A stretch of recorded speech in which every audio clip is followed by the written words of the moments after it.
What's up, y'all? My name is Davante. I'm here on the Just Takes a Village. I want to make sure I say that right. Just Takes a Village, right? That's the name of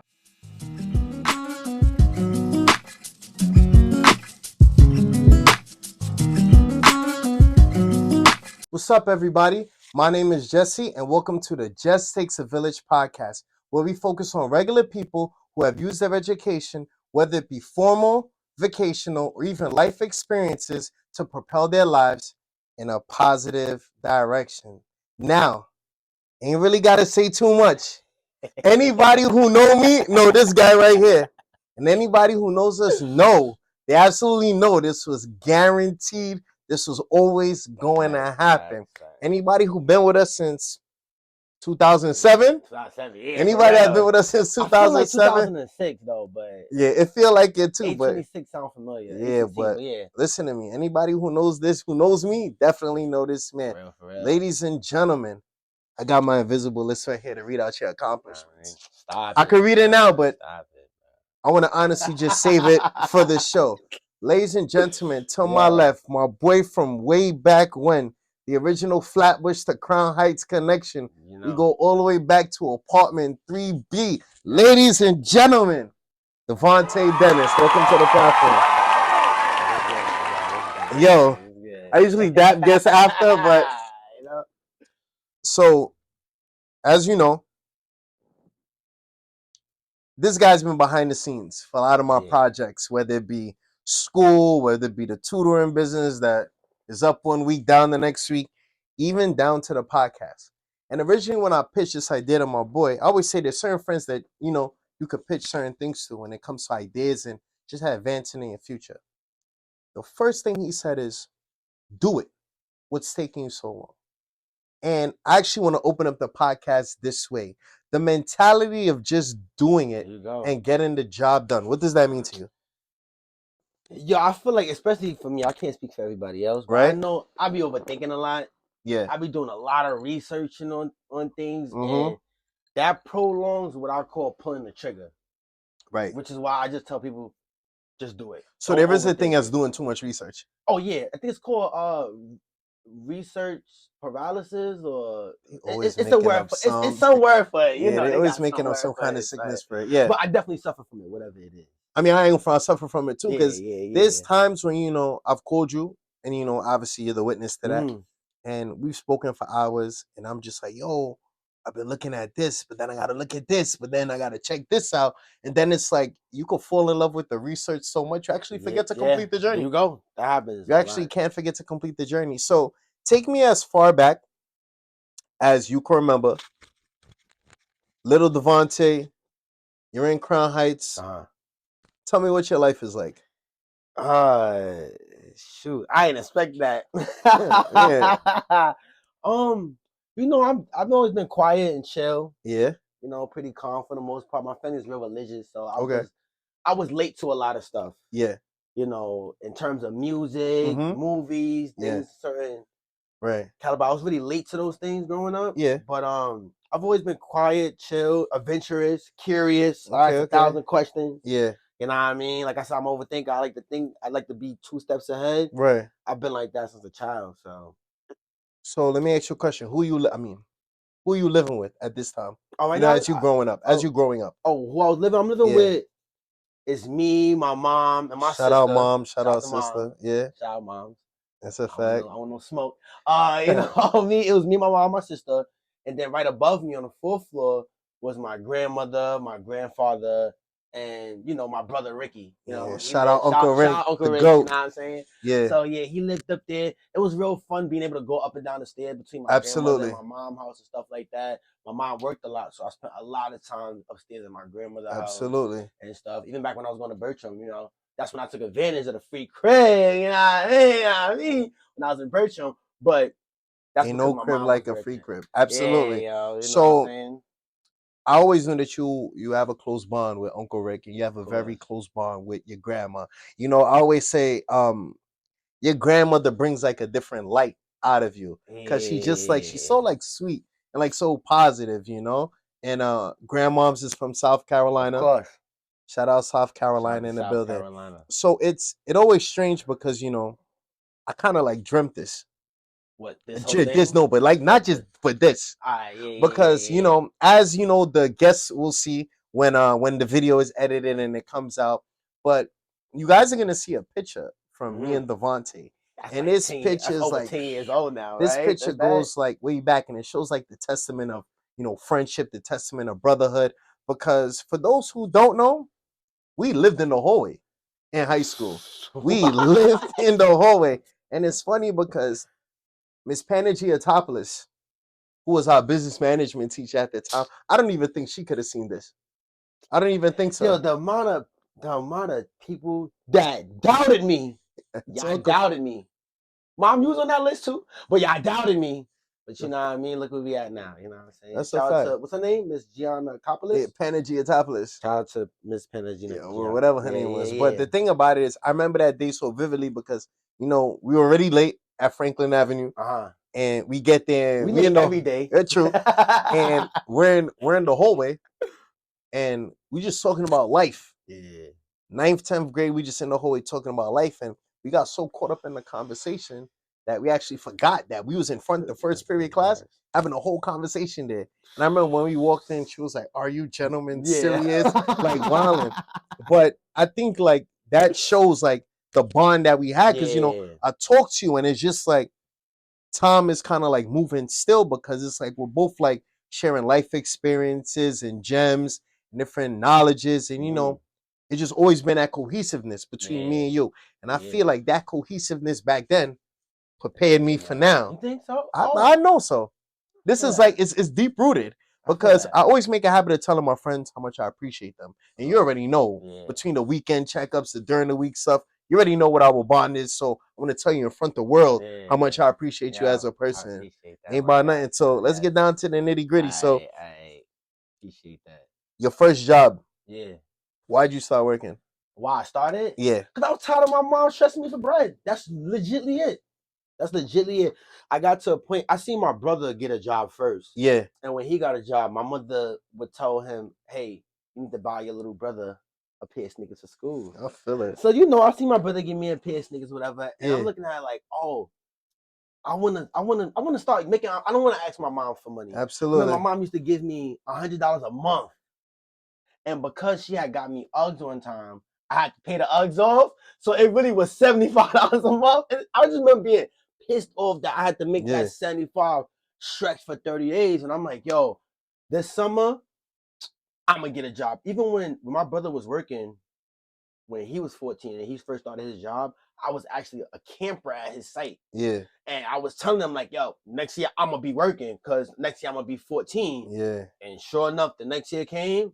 I had my working papers. I made sure I turned them in. Junior high school, I had my first job at the age of 14. And it's so strange because I think a couple of guests ago we were speaking about like the importance of our generation wanting to work at such an early age. So it's like when we see these not to call them kids, but when we see younger people who are 16, 17 and they don't work, I mean, all things considered, like I'm like shocked.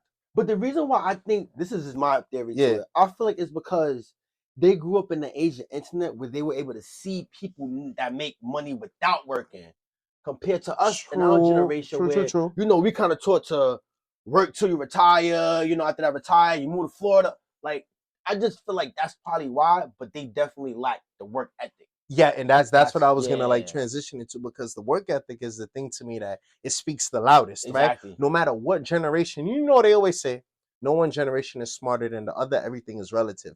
So the same guys that would wake up early in the morning and work on the railroad would be the equivalent to the guys doing YouTube. You have to put in that same amount of work. Consistency. Yeah, it has to be consistent. Everything. You got to be motivated. But like I've been saying on the platform a lot, the difference is, I think, with our generation of us being, now entering 30, our generation more so, we kind of got to look for the motivation as the generation before us already had it because they had to live. Yeah. Our own, this is why we have to look for like the motivational talks. We got to maybe listen to podcasts, and we have to like seek it out. But it's a different time period. Yeah. The things that was flying back then can't fly now. Like you can make a joke. Like let's say we were both white people. It's like, yo, look at these black guys over there chilling. You say that now, you get canceled. You're a racist. You're canceled. God forbid you tell a little boy not to wear a DRESS. Yeah. It's an example. It's an example. But Don't cancel my boy. yeah, but God forbid, Mhm. nobody's allowed to have an opinion anymore. So you a camper on the site, Yeah. you working there. Now you start in high school, Yeah, my right? school. You going into high school with a job? Or was it just like summer youth? It was more like it was never. I never got the opportunity to work summer Me youth. neither. I wish I did. I had a job all year round. Yeah, I wish I got the opportunity to work Yeah. summer youth. Mhm. But unfortunately, I was never picked. I don't know if my mom made too much, whatever the reason was. But I did work with kids, so it was always a summer program. So it Yeah. would always end around like the end of August, Yeah. and then I would just be without a job for the school year. Right. I never worked while. Then you got to make it work. Yeah, exactly. So obviously, without getting into too much detail, Yeah. because certain things you had to lock up and throw away. But Yeah. kind of student were you in high school? Thanks. Yeah, my mom was gonna be like, yeah, the best I can sum it up is the class clown. That's really it. I did not take school serious at all. I just think that I wasn't interested. That's what I think. It's I so look at people. I mean, cut you off. Yeah, I look at people like you. yeah, You're an energetic teacher. yeah. I know your children look forward to saying hi to Mr. Jess. That's a fact. That's a fact. I don't feel like I had that growing up really much. Maybe I had one teacher there, It's here always- and there. It's always one or But two. it's especially not in high school. Yeah. So I ain't really, up until junior high school, I was a well-behaved kid. It wasn't until I got to I want to say junior highs when I started kind of, No, when I started falling off the rails, fourth grade was like my best year.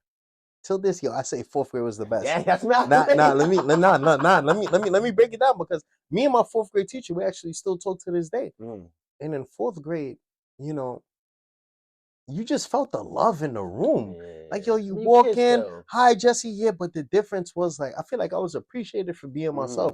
I was looking at my report card from fourth grade the other day, and I was like, yo, I told her over the phone, I'm like, you gave me a 2 for my writing. She goes, you probably just had to work on it, but I had nothing but 3s and 4s all over the board. Yeah. And it's so strange because I wanted to get up and go to school every day. And when I got to 5th grade, I had later found out that my 5th grade teacher, her husband had passed. But as kids, we didn't know. We got a new teacher every day, every week. There was no stability. So with the class running wild, I'm like, I might as well run wild too. You understand what I'm saying? But my 4th grade teacher was very instrumental and impactful in my life. And every time I talk to people, they always say, yo, you know what, Jess? There's always one teacher. That's it. One, maybe 2. And I feel like every single one. At my age now, I feel like now I want a kid to say, yo, we got 3, maybe 4. Yeah. You understand what I'm saying? Yeah. So you're the class clown. Yeah. Or the class clown. I never misbehaved in school. Like, I was never disrespectful to teachers. I wasn't fighting and stealing. I just used to talk and I ain't gonna joke let you around lie. I am not gonna let you was lie. I fighting and stealing? I'm not gonna let you lie on the platform. You wasn't stealing, but you was fighting. I fought well one time. You wasn't. You almost took out the whole group. You almost took out the whole group. Bro, that was one time. I had no choice. That's a fact. Y'all set me up, and I had no choice. That's a fact. We didn't. I don't think we set you up. Y'all put me in a predicament. We did. Where I had no choice. We had your back too. You feel me? We had your back too. Did. But I ain't gonna let you lie on the platform. Okay. So one of my and I always want to share this with you. One of my most impactful moments with you is 2011 June graduation. We both standing on this side, right, of the street. We getting ready to walk into the building, and it's my mom, my godmother, and your mother. Yeah. And my mom was like, "Oh, so she finally got a chance to meet your mom. This is who my son is with." And I remember my mom turns to your mom and she goes, "Wow, the graduating class is so big. The line even goes across the street." And you looked and you said, "Nah, they're not graduating." We know what they were there for. But obviously, we not poking fun at those people. But it's just, look what we survived. And to be able to cross that bridge together was like, boy, I'm gonna keep it a bug with you. Yeah. There was a point where I didn't think I was gonna graduate. Yeah. To be honest with you, I was scared. Yeah. Remember, credit recovery. Yeah, I was in credit recovery. I remember I was in 0 period. 11. Yeah. And I remember one time we was all practicing for graduation. Yeah. And they was calling this list. And then this list, they're like, oh, if your name is called, like you need to go to the gown section Yeah. or whatever. Go see Miss Yeah. Miss, what's her name? Miss Dina, whatever her name is. Steve Nash. Steve Nash. Steve Steve The Nash. Bridgeton people know Steve Nash. Yeah. Yo, and I remember chilling, laughing around the auditorium, and I heard my name called. I'm like, yo, And I went and I remember going to the office, whatever, and I found out one of the teachers claimed, the art teacher or computer teacher, whatever, claimed I didn't turn in my exit project. And I was on a hunt for her because I definitely turned it That's in. a fact. But I remember I didn't think I was going to be on that line. I didn't think I was going to make that list because, shoot, when I was a senior, I still have freshman credits. That's how much I played around and didn't take it serious.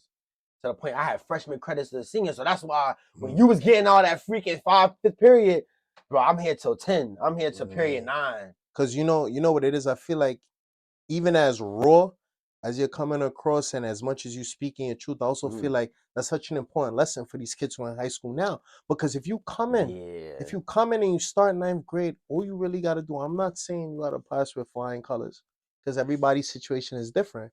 But for the most part, try your best to gain as much credits as you can yearly. Because I feel like you having to go through that kind of like prepares you that, yo, anytime I start something, I need to make sure I handle my business correctly. I don't even feel like it was hard to do. Like high school It wasn't hard. It wasn't. We was having too much fun. Yeah, I just wanted to We was pay having attention. too much fun. Freedom of me. I mean, listen, I was having the same fun. I was right there with you. Yeah, but you just singing it a little more serious that's a fact. You feel me? you know what it is? That's a fact. That's a fact. It was such like a. Yo, bro, it's getting hot in here. You mind if I? Yeah, go ahead, go do your thing, boy. Yeah. Go do your thing. I don't know if it's the lights. Yeah, or if it's the drink. It probably is. Watch the mic on your thing. Yeah. You want to help me out here, my guy? Yeah, just now you could just like reclip it. Because I know somebody gonna say "Ayo" as they watching this. Yeah, like you go clip it like right there. Hold up.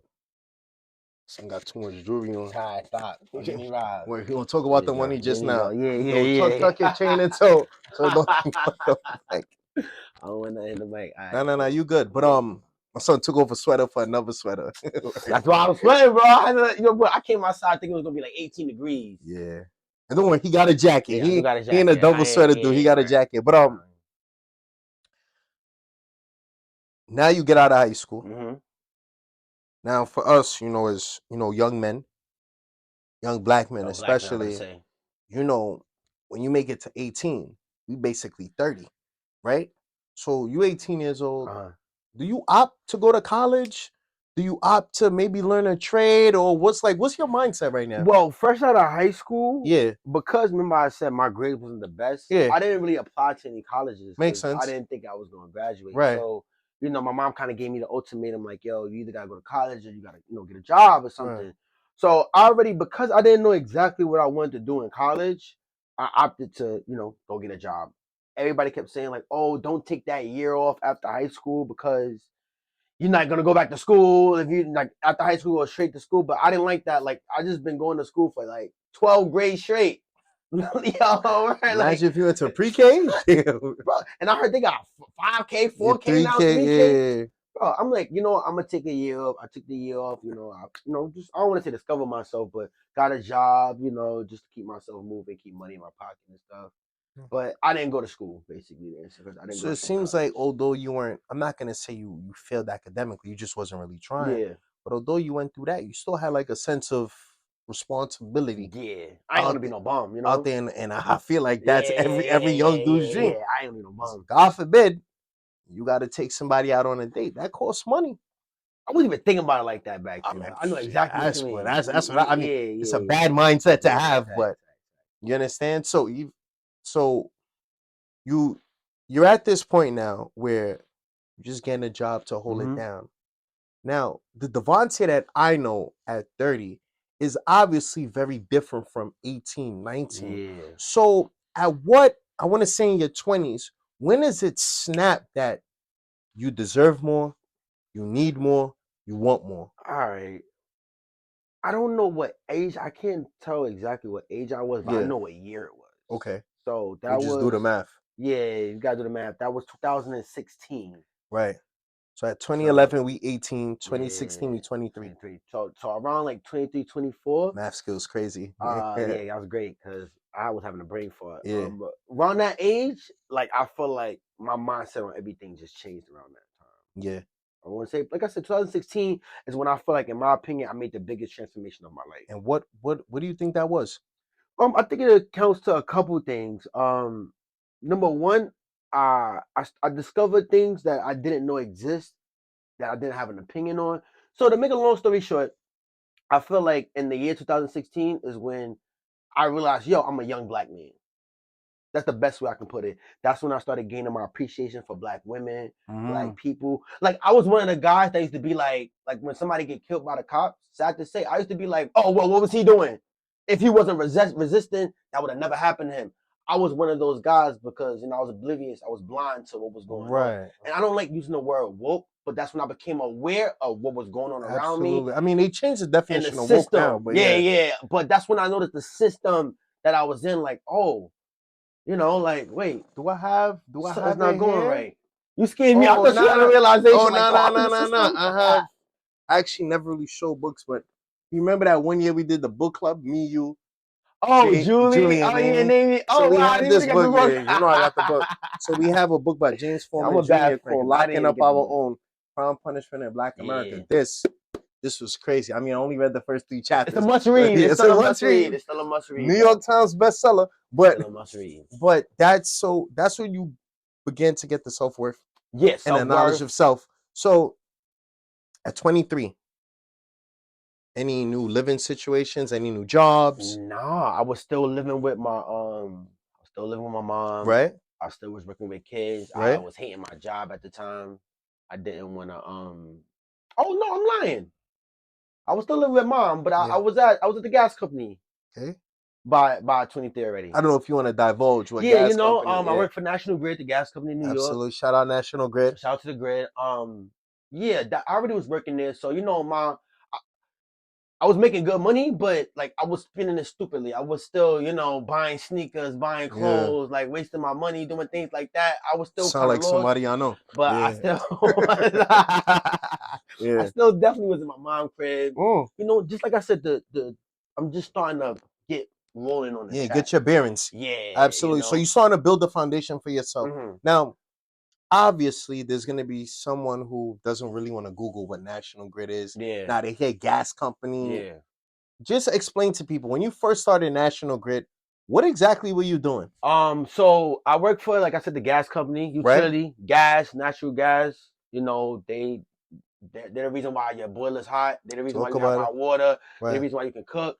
I know nothing about gas. I know nothing about electricity as a product coming from a single mother. I didn't even know how to use a wrench, bro.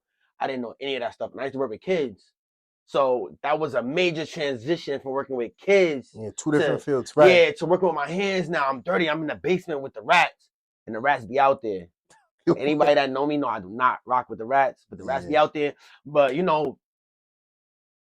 basically that's basically just it. When I first started the gas company, I basically was just like a helper. I just rode around the truck with the mechanic.